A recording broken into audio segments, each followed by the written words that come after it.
Have you ever just wished your AI assistant could do things for you? Not just look up facts, but actually take action? It's a super common frustration. Well, today, we're digging into a potential solution that is, frankly, a massive game changer, the Model Context Protocol, or MCP. Think of it as a universal language for all of AI. So, here's our roadmap. We're going to start by unpacking AI's big connection problem. Then, we'll check out the first real attempt to solve it, something called function calling. After that, we'll see how the Model Context Protocol, or MCP, comes in as a universal standard, and we'll break down how it actually works. Then we'll get into the really juicy stuff, its insane adoption rate, the debates happening right now, and finally, what this all means for the future of AI. All right, let's start at the beginning with the core challenge. Why is it so darn hard to get AI to just plug into the rest of the digital world? It's the question we've all muttered to our screens, right? Why can't you book that flight, check my calendar for conflicts, and then email me the details? It feels like it should be simple. The thing is, the problem isn't about how smart the AI is. It's all about connection. And that connection problem? Well, it actually has a name in the software world. It's called the N by M problem. So what does that mean? Well, just imagine you have N different AI models. You've got Claude, ChatGPT, Gemini, the whole crew. And then you have M different tools, your email, your calendar, a company database, whatever. To get them to talk, you literally had to build a unique, custom adapter for every single possible pairing. It was an absolute mess, a digital Tower of Babel where nothing could really communicate, making those powerful AI assistants we all want almost impossible to build. So that was the big, ugly problem. And the first major attempt to fix it was a technology called function calling. And things moved fast. Before 2023, it was all custom code, a total grind. Then OpenAI dropped their plugins, which was a huge step, but you were locked into their world. The real breakthrough, though, came in mid-2023 with native function calling. For the very first time, an AI model could decide, all by itself, to request an action like get the current weather. And let's be clear, this was a massive, massive leap forward. It made AIs so much more useful. But in solving one problem, it kind of created a new one.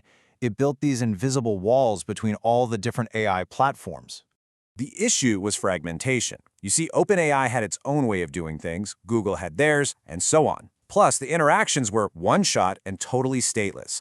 That means the AI would ask for the weather, get the answer, and then, poof, completely forget it ever had that conversation. The connection was over. This meant developers were stuck building the same integration over and over and over again for every AI they wanted to use. And this, my friends, is where our hero enters the chat. A new protocol designed specifically to tear down those walls. Meet the Model Context Protocol. I think the best way to grasp this comes from Ars Technica. They called it the USB-C for AI. And it's perfect, right? Just like USB-C finally gave us one port for all our gadgets, MCP is designed to be the one universal standard for any AI to connect with any tool. So what is it exactly? MCP is an open standard, first rolled out by Anthropic in late 2023, and its entire mission is to standardize, once and for all, how AI systems talk to the outside world, to all the tools and data out there. It's that universal language we've been missing. Okay, so we get the why. It's a huge deal. But how does it actually work? Let's take a quick look under the hood, without getting too technical. This is probably the best way to think about it. The old function calling was like ordering from a menu. You make one request, you get one response, end of story.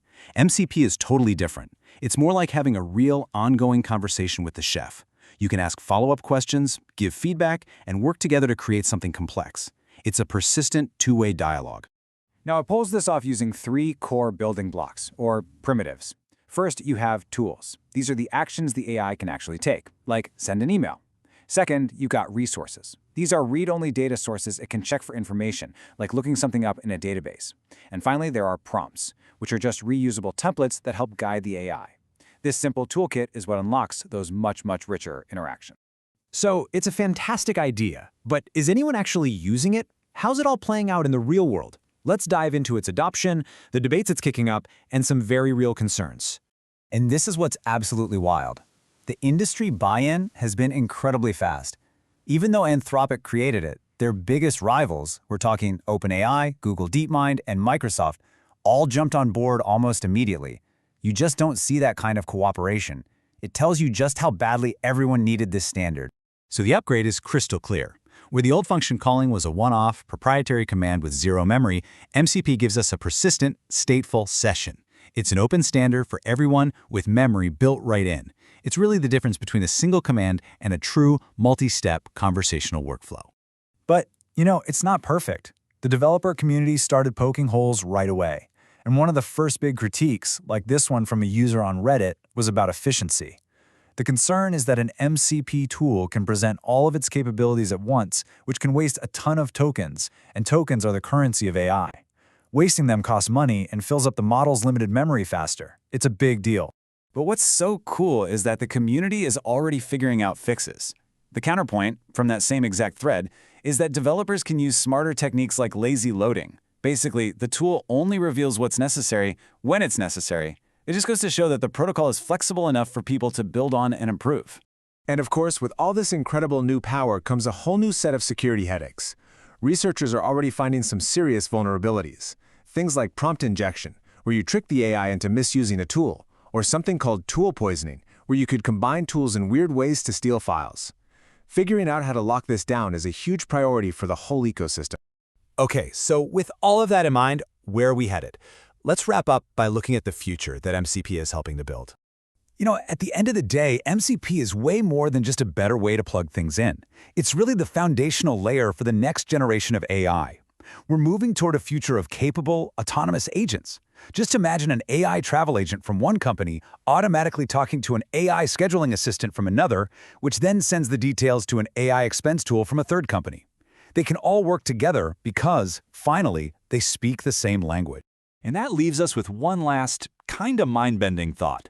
For the first time, we're giving different AIs a common language, a way to speak not just to our software, but to each other.